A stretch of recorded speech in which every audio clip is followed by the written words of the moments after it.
Part 3. There were many rooms on the 9th floor of the great underground tomb of Nazarick. The private quarters of the guild members and the NPCs notwithstanding. There was also a large bath, a ding room, a beauty salon, a clothing shop, a convenience store, a skincare center, a manicure parlor, and many other such things.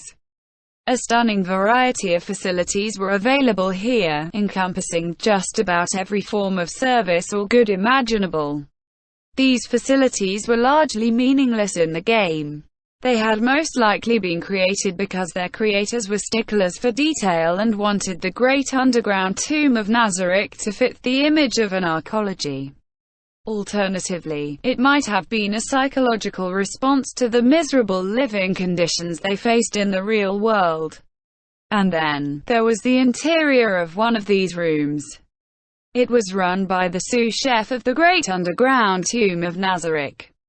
While he normally showed his skills in the ding room, on certain times and dates, he would come to this place to prepare food for all to enjoy. This room was themed to resemble a small cocktail bar with few regular patrons, and the interior was gently lit with dim lamps. It contained a liquor cabinet, a counter, and 8 chairs before it. Though the room was simply furnished, the sous chef thought of it as a place where people could quietly drink in peace. Quote, "This place which he had been granted was like his personal fortress, and it filled him with satisfaction." However, a few minutes after receiving this first-time customer, he realized that the atmosphere was directly related to the nature of its clientele. Glug glug glug, for judging by the sound, the customer in question had just finished a drink in one gulp. As he cleaned a wine glass, the sous chef idly thought, if you want to drink like that, there's better places for you to be. And indeed, there was a social bar and a club on the 9th floor, so there was no need for her to come here and drink like this. With a thump, the glass, probably a shot glass, judging by the size, slammed down on the counter. The sous chef struggled against the anger which threatened to twist his face. "Give me another." Sous chef obliged, filling the glass once more. After pouring distilled vodka into it, he added some No. 1 blue food coloring. Then, he gently mixed it before handing it over. "This drink is called Maiden's Tears." He had made the name up on the spot as the girl before him gave him a doubtful look. Apparently, she had never seen a drink being mixed before, because her expression immediately turned to one of gratitude. "Oh, so the spreading blue color represents tears, then?" "Yes, that's right." He spoke that lie without any hesitation whatsoever. She raised the glass and downed it in one gulp, like she was polishing off a coffee milk after a hot bath. Then, like before, she slammed the glass down on the counter with all her might. I think it's getting to me." "Well, you have been drinking it too quickly. How about going back to rest for tonight?" "No, I don't want to." "I see." Sous chef picked up his glass and began polishing it again. His irritation built as the girl stared at him. "If you want to say it, then just come out and say it. That's why women are so troublesome. My clients should be elegant gentlemen, not annoying women. Can I ban women from this place? I guess not. That would disrespect the supreme beings. Still, that was a mistake on my part. This woman had been invited here by nobody other than himself. When he had met her on the 9th floor, he had seen her from behind and worried that she was depressed. Thus he had made conversation with her, something which he now regretted. Still, since he had invited her here as a guest, then he ought to treat her as a bar's owner would. "I need to be hospitable, even if I am serving her drinks I've slapped together out of whatever's handy." After preparing himself, he asked a question. "Is something wrong, Shaltir-sama?" In that moment, the girl Shaltir opened her mouth. It would seem she had been waiting for that question for a long time. It would also seem that his guess had been off the mark. "Sorry, I don't want to talk about it. Are you kidding me?" And then his face wrinkled in a frown.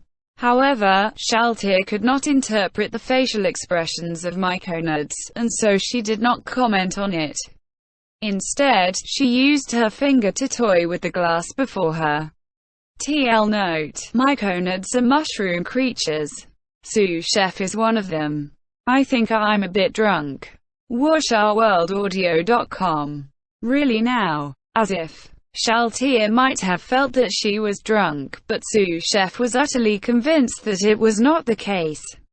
Drunkenness was similar to being poisoned. Thus, it was impossible for someone who was immune to poison to get intoxicated. As one of the undead, Shaltir was immune to poison, so she could not possibly be drunk. The fact was that the people who came here removed the items which made them immune to poison, or they came to enjoy the atmosphere while knowing that they would not get drunk. Still, Shaltir believed that she was drunk. That was probably true. She was intoxicated by the ambience. Just as Sous Chef was wondering what he should do next, he heard a most wonderful sound. He turned and bowed to its source. "Welcome." "Hi, Peaky." He had gained that nickname because he looked quite similar to a certain mushroom. The person who had addressed him by that nickname was one of his regular customers, assistant head butler Eclair. He was accompanied by the manservant who was carrying Eclair by his waist. Eclair was deposited onto one of the stools, as was customary. This was because Eclair was only 100 centimeters tall and had trouble climbing onto the stools by himself. He was baffled by why two of his customers who were seated side by side had not greeted each other. Then, he glanced over to Shaltir and found that her head was lowered and she seemed to be muttering to herself.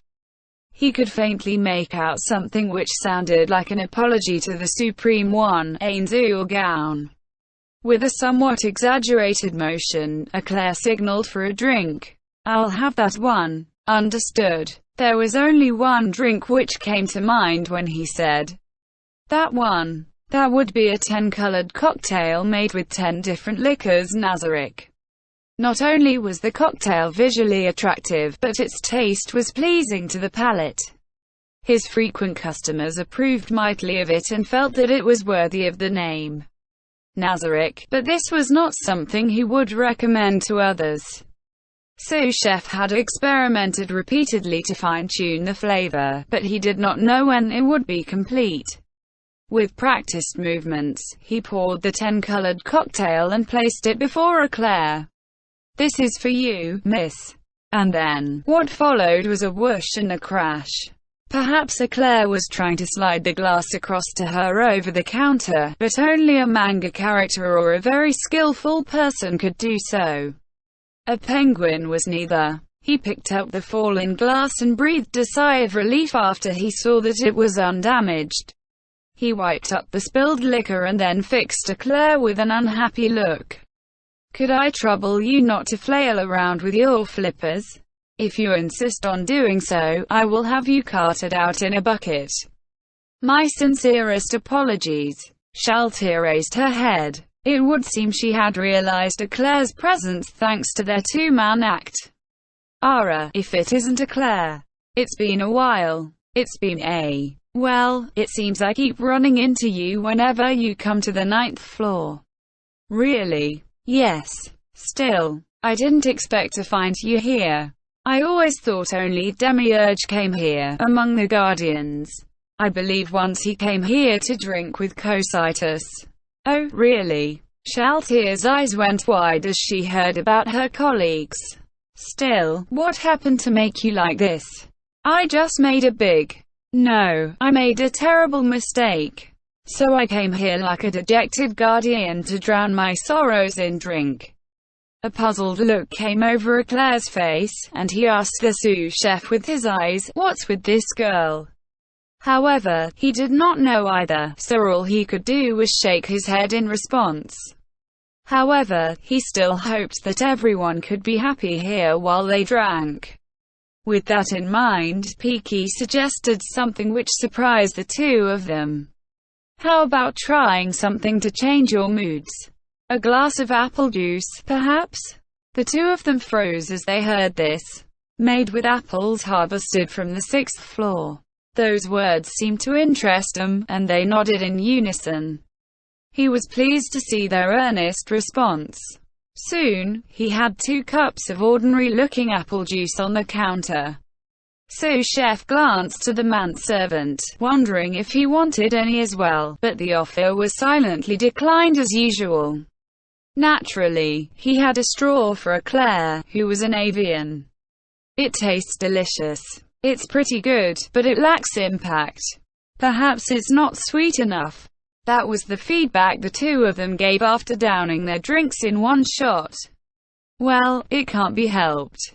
I've had those apples before and they're not as sweet as the ones stored in Nazarick. Is there an apple tree on the 6th floor? I don't recall one. Apparently, Shaltier had heard of that before, because she answered before he could. Could those be the apples Ain-sama brought back? I heard from Albedo about a plan to replenish our consumables, where we'd grow seeds from the outside in Nazarick to see if they would bear fruit. Peaky had heard of that as well. He had also been ordered to use all sorts of food from the outside to make dishes, in order to see if they could boost their eater's stats. Yes, I heard that too. If it works out, there's going to be an orchard too. However, it just isn't sweet enough. No, it's not undrinkable yet. Perhaps this fruit juice would be perfect if you wanted to cleanse your palate. Still, who's planting them? Aura and Maya are both outside. Are the magical beasts in charge of it? No, that would be the dryad Ain-sama brought back from the outside. Eclair's face seemed to be saying, who? Quote. In contrast, Shaltier's seemed to be saying, ah, I see, so this is a case of the right person for the job. Could it be that Ain-sama was thinking about something like this from back then? What's the matter? Has someone new come to Nazarick?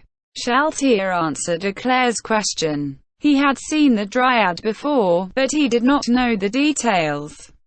Thus, he pricked up his ears and listened.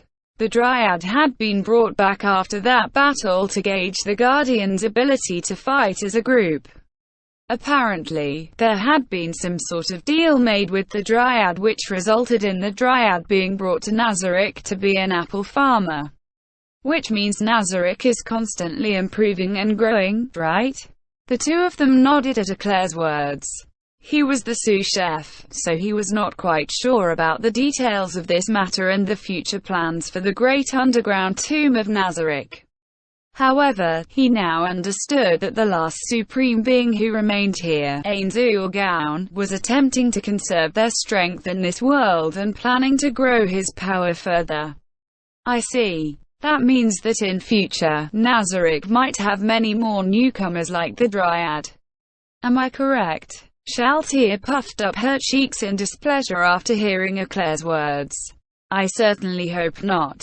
How can we let these trash walk freely about the places which the supreme beings built? He felt the same way too.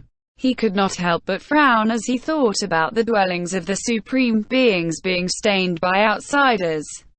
However, there was one thing which overshadowed these feelings. Still, we have to bear with it, because that is Ain-sama's will. The word of the Supreme Being, Ain-Zulgaon, was absolute. If he said that something white was black, then it would certainly turn black. I don't intend to defy Ain-sama's decision. The other two nodded to the shrieking Shaltier. Then, we will need to be ever more loyal to Ain-sama, as examples for the masses. Of course, I feel that nobody other than you will betray Ain-sama. Exactly. Yes, Shaltier, what do you think? Right now, I can guarantee you a lofty position. Eclair began his usual and never successful recruitment spiel, but it was drowned out by a bizarre cry. No. Shaltier grabbed her head as she shrieked before them. Her moaning was filled with pledges of loyalty. What happened? Her tone seems different from usual. In response to Claire's question, sous chef merely shook his head and shrugged. Who knows? End chapter.